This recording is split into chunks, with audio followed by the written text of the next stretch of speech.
মই গো মাংস খাই ভাল পাওঁ আৰু তাত বিজেপিৰ কোনো আপত্তি নাই মেঘালয়ৰ বিজেপিৰ অধ্যক্ষৰ এই মন্তব্যৰ পাছতে দেশজুৰি তুলপাৰ লাগা দেখিবলৈ পোৱা গৈছে এতিয়া চৰ্চাৰ বিষয় হৈ পৰিছে তেওঁৰ এই মন্তব্য তেওঁ স্পষ্টভাৱে মন্তব্য কৰিছে যে মই গো মাংস খাওঁ মই গো মাংস খাই ভাল পাওঁ তাত বিজেপিয়ে কোনো ধৰণৰ বাধা দিয়া নাই তাত বিজেপিয়ে কোনো ধৰণৰ আপত্তি কৰা নাই বুলি মন্তব্য প্ৰকাশ কৰিছে মেঘালয়ৰ বিজেপিৰ অধ্যক্ষই এনেদৰে মন্তব্য আগবঢ়া দেখিবলৈ পোৱা গৈছে সবিশেষ জনাম সবিস্তাৰি লৈ আহিছো এই খবৰ মই গো মাংস খোৱাক লৈ বিজেপিৰ কোনো আপত্তি নাই বুলি কৈছে বিজেপিৰ অধ্যক্ষৰ এই মন্তব্যই তুলপাৰ লগাইছে দেখত মেঘালয়ৰ বিজেপি অধ্যক্ষ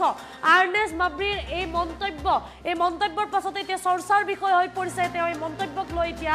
সৰ্বত্ৰ চৰ্চা চলিছে মেঘালয়ৰ বিজেপিৰ অধ্যক্ষই তুলপাৰ লগাইছে সমগ্ৰ দেখত যি সময়ত বিজেপিয়ে গো মাংস ক্ষেত্ৰত বিভিন্ন বাধা আৰোপ কৰে তাৰ পাছতে এনেদৰে মন্তব্য বিজেপিয়ে গো মাংস ভক্ষণত কোনো বাধা দিয়া নাই বুলিও মন্তব্য প্ৰকাশ কৰিছে অধ্যক্ষগৰাকীয়ে বিজেপিৰ অধ্যক্ষই এনেদৰে মন্তব্য আগবঢ়াইছে মই গো মাংস খাওঁ মোৰ বা তেওঁৰ কোনো বা বিজেপিৰ কোনো সমস্যা নাই বুলি কৈছে তেওঁ গো মাংস ভক্ষণ কৰাক লৈ বিজেপিৰ কোনো প্ৰকাৰে সমস্যা নাই বুলি কৈছে মই গো মাংস খোৱাক লৈ বিজেপিত কোনো সমস্যা নাই বিভিন্ন সময়ত দেখিবলৈ পোৱা গৈছে বিজেপি চৰকাৰ অহাৰ পাছতে বিভিন্ন স্থানত দেশৰ বিভিন্ন স্থানত গো মাংস বিক্ৰী কৰাৰ ক্ষেত্ৰত নিষেধাজ্ঞা জাৰি কৰা হৈছিল আৰু সেই নিষেধাজ্ঞাৰ ক্ষেত্ৰত বা গো মাংস ভক্ষণ কৰাক লৈও বিভিন্ন সময়ত বিভিন্ন ঘটনা সংঘটিত হৈছে বা হিংসাত্মক ঘটনা বা বিভিন্নজনে এই বিষয়ক লৈ প্ৰতিক্ৰিয়া দিছিল মন্তব্য দিয়া দেখিবলৈ পোৱা গৈছিল তাৰ পাছতেই মেঘালয়ৰ বিজেপি অধ্যক্ষ আৰ্নেছ মাব্ৰিয়ে যি মন্তব্য আগবঢ়াইছে সেই মন্তব্যৰ পাছতে এতিয়া দেশজুৰি এক আলোড়নৰ সৃষ্টি হৈছে এক জোকাৰণিৰ সৃষ্টি হৈছে কিয়নো বিজেপিয়ে শাসনলৈ অহাৰ পাছতেই গো মাংসৰ বিক্ৰীৰ ক্ষেত্ৰত বাধা আৰোপ কৰিছিল বা নিষেধাজ্ঞা আৰোপ কৰিছিল তাৰ পাছতে বিজেপিৰ অধ্যক্ষই এগৰাকী এনেদৰে কৈছে যে মই গো মাংস ভক্ষণ কৰোঁ আৰু এই ক্ষেত্ৰত বা মই গো মাংস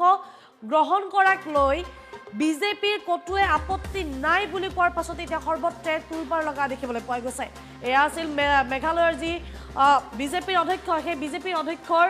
মন্তব্য আছিল আৰু সেই মন্তব্যৰ পাছতে এতিয়া সৰ্বত্ৰে তুলপাৰ লগা দেখিবলৈ পোৱা গৈছে মই গো মাংস খোৱাক লৈ বিজেপিত কোনো সমস্যা নাই আৰ্নেছ মাব্ৰিৰ এই মন্তব্য এতিয়া দেশত ব্যাপক চৰ্চা লাভ কৰিছে মই গো মাংস খোৱাক লৈ বিজেপিত কোনো আপত্তি নাই বুলি কৈছে যি সময়ত বিজেপিয়ে গো মাংস বিক্ৰীৰ ক্ষেত্ৰত বা সেৱন কৰাৰ ক্ষেত্ৰত নিষেধাজ্ঞা জাৰি কৰিছে বিভিন্ন স্থানত দেশৰ বিভিন্ন প্ৰান্তত এনেদৰে নিষেধাজ্ঞা জাৰি কৰাৰ পাছত এতিয়া এগৰাকী বিজেপিৰ অধ্যক্ষই এনেদৰে মন্তব্য আগবঢ়োৱাৰ পাছতে এতিয়া দেশজুৰি তুলপাৰ লগা দেখিবলৈ পোৱা গৈছে যে মই গো মাংস খাওঁ কোনো সমস্যা নাই বিজেপিয়ে কোনো এই ক্ষেত্ৰত আপত্তি দৰ্শোৱা নাই বা বিজেপিয়ে এই ক্ষেত্ৰত কোনো আপত্তি কৰা নাই বুলি মন্তব্য আগবঢ়াইছে মেঘালয়ৰ বিজেপি অধ্যক্ষ আৰ্নেছ মাব্ৰিয়ে এইদৰে মন্তব্য আগবঢ়োৱাৰ পাছতে এতিয়া দেশজুৰি তুলপাৰ লগা দেখিবলৈ পোৱা গৈছে